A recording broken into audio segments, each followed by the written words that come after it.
This is the Twins POSTCAST, your instant game reaction for the Minnesota Twins. Part of the Locked On Podcast Network, your team every day.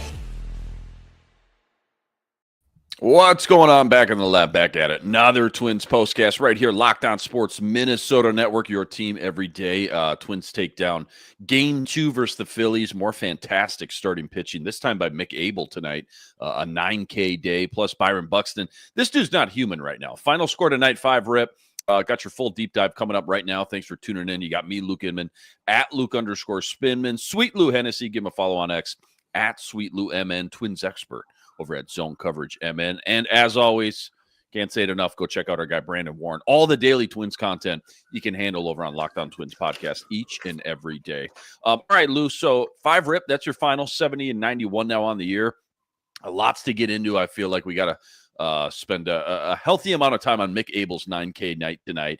Byron Buxton, again, continues his relentless tear. Another home run tonight, career high.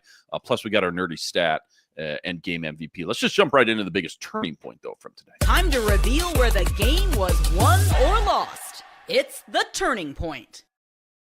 Well, Twins are up 3-0 in the 7th, which is good for most teams. But, with the Twins bullpen, even 3 doesn't feel safe sometimes. But in comes Fitzgerald. He homers.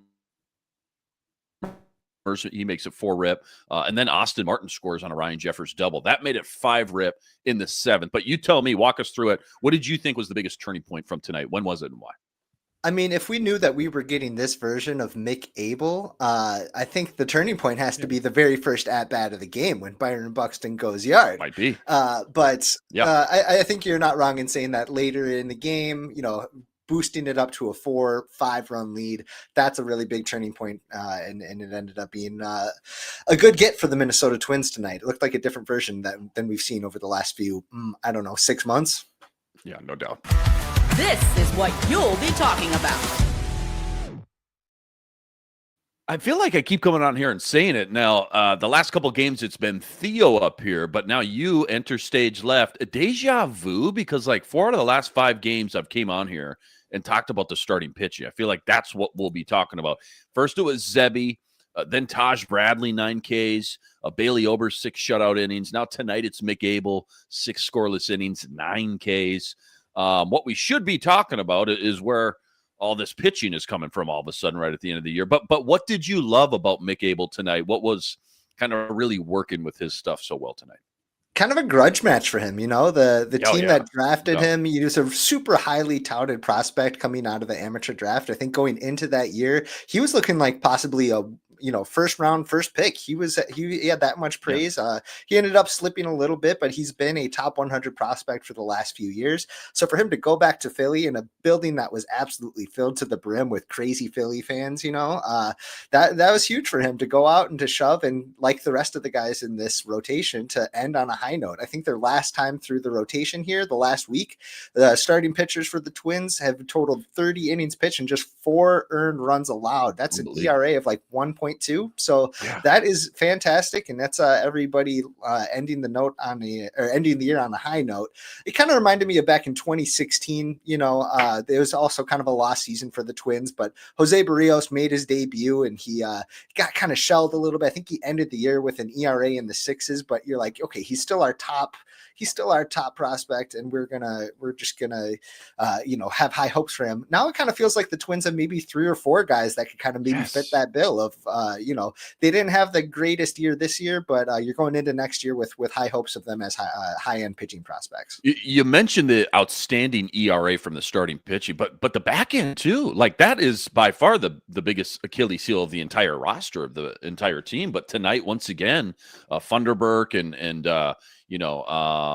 3 innings. Yeah, thank you. Yep. 3 innings, 4 Ks, no earned runs. But it's been like that consistently the last week. And I asked Theo, you get towards the end of the year here, and you got some rosters and lineups that it's like, I don't even know half these guys here, right? We only got 3-4 games left. But the Phillies, man, they're second in the NL right now. Yeah. You tell me. I mean, was that lineup kind of their bread and butter, so to speak? Were they letting off the gas at all? Because I got to assume they're probably playing for a seeding scenario or situation with Milwaukee, I don't know, whoever it may be. Yep. Yeah. So they still had a lot of their regulars in there. Kyle Yeah. Schwarber, Bryce Harper, Brandon Marsh, JT Realmuto, Nick Castellanos. These are guys that are going to be playing every single playoff game. So it's good for the Twins to that they didn't just roll over and they weren't. It was kind of iron sharpens iron. You know what I mean? So it was still a good get. The Phillies are still definitely trying. So really, really encouraging from the Twins pitching staff to shut down such a lethal lineup.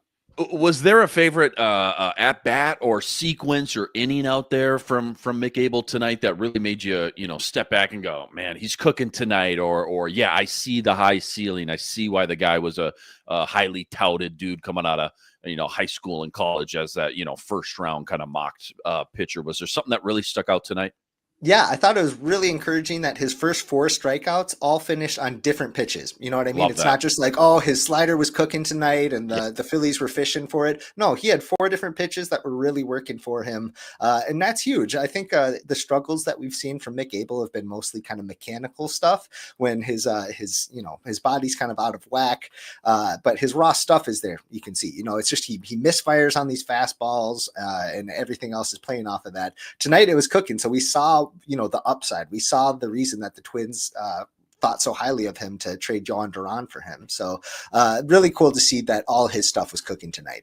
Who and I'm trying to keep it obviously game centric, but from what you saw tonight from the young man, who do you have more confidence in, or who can you confidently say has a higher ceiling when you look at these 5, 6, maybe even 7 young arms in the Twins rotation right now?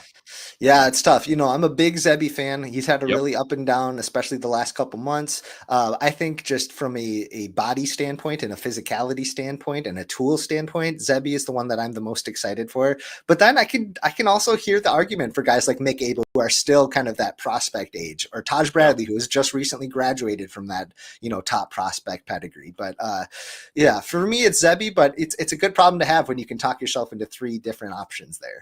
No doubt about it. Austin Martin continues his little mini heater, I guess I'll call it as well. 2 for 3 tonight. Had a walk, had a scored run. Glue guy, man. Glue guy. They can't all be, all-star caliber dudes. Glue guy for me, a former top 5 overall pick. Speaking of, Mick Able was, a highly touted dude. It was top 5 overall pick from that Jose Barrios trade years back. Been hurt, but when healthy, it feels like, and given, consistent opportunities, kind of like we saw tonight, another nice young spark plug again tonight back there who I just like watching him. Adds a little bit of juice, a little bit of energy into the lineup, don't you think?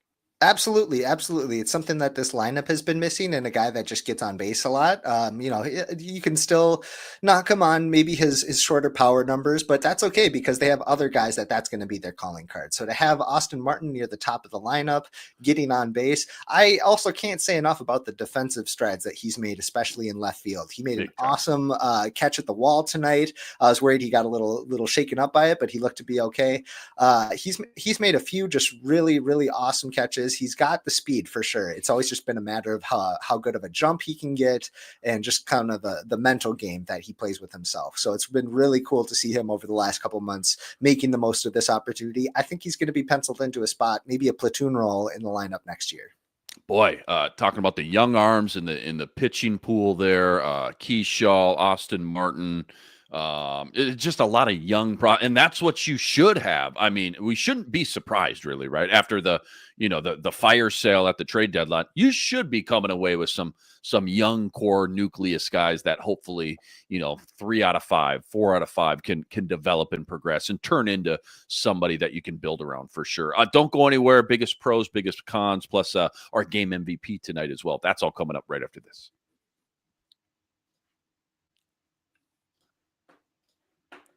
Quick reminder, tonight's episode brought to us by FanDuel. FanDuel, the NFL season's here. FanDuel's making sure you're ready for kickoff with this can't-miss offer. Check this out right now, new customers. You bet $5. If your bet wins, you're getting $300 in bonus apps guaranteed. Why I love FanDuel. They got everything, player props, same game parlay, jumping in live as the action unfolds, my favorite. You name it, they got it. So quick, so easy. And the best way to add a little bit more enthusiasm, a little bit more excitement to your Sundays. Are you ready to play? Download the FanDuel app at FanDuel.com today to get started. That's FanDuel.com. You're getting $300 in bonus bets guaranteed when you win your first $5 wager. All right, biggest pros, biggest cons tonight. Let's just start with what we loved. I'll kick it off with Byron Buxton again, man. This dude in the past 4 games has hit a home run in the first at-bat of 3 of these games. I mean, that's just insane. Talking about just being a veteran and just starting the game on a high note for your entire team, for the entire clubhouse. Ending the year on a high note probably doesn't even do it justice. But 35 home runs now on the year, that's a career high. 83 RBIs, also a career high. What are you seeing from him? Not just like this season, but like when you watch him tonight, for example, what's just working so well? What makes Byron Buxton right now? Yeah, I had a piece for Zone Coverage a couple weeks ago just talking about the big differences that we've seen from both the Twins and from Byron Buxton over the last 2 years. If you think about the end of the season in 2023, the Twins were kind of on top of the world, ending that playoff losing streak. Byron Buxton, however, had kind of a lost season that year. He played, he was virtually a designated hitter for the 80 games that he was healthy enough to play. So they kind of flip-flop. Now he's having a career year. The Twins are kind of on the downturn, obviously. So, but some of the improvements that Byron has made over the last 2 years go with he's been absolutely lethal against left-handed pitching. That's an area where you got to think a right-handed hitter should eat. That's something that he didn't do in his career until just the last few seasons. So Byron Buxton made huge strides hitting against left-handed pitching. He's also just got a much better approach at the plate. You can tell that he's not going up there hacking at everything. Okay, the strikeouts are going to be there every once in a while, but it's nowhere near the problem that it was earlier on in his career when he had more of a boomer bust approach. Yeah, well said there for sure. Great breakdown. Was there a con tonight? Can you get nitpicky? Rocco report, maybe a move or decision by Rocco. Anything tonight that you just kind of grinded your gears, I guess? Sure. Yeah. Nothing on the Rocco report. I guess if there's anything that I'm really hoping to see, or that I have been really hoping to see in the last few weeks here, is Royce Lewis and Brooks Lee kind of proving that they're building block pieces. Yeah. I'm not sure if they've proven it enough this last month. I think that they're going to be relied on next year, but I was hoping to see their OPS up near the 700, 710, even if they were just able to fight and claw their way up to league average. I would have taken that over the last couple months here. We've seen flashes of it. We've not seen the consistency that many Twins fans were hoping for. So I was hoping to see that tonight, but we didn't really get to. This is the Locked On Player of the Game. All right. Make it official. Your game MVP from tonight's 5-rip victory. Who was it and why? Got to go with Big Mick. He had a fantastic game, really good for him. He's going to go home in the off season. He's going to go home to Oregon and do some more training.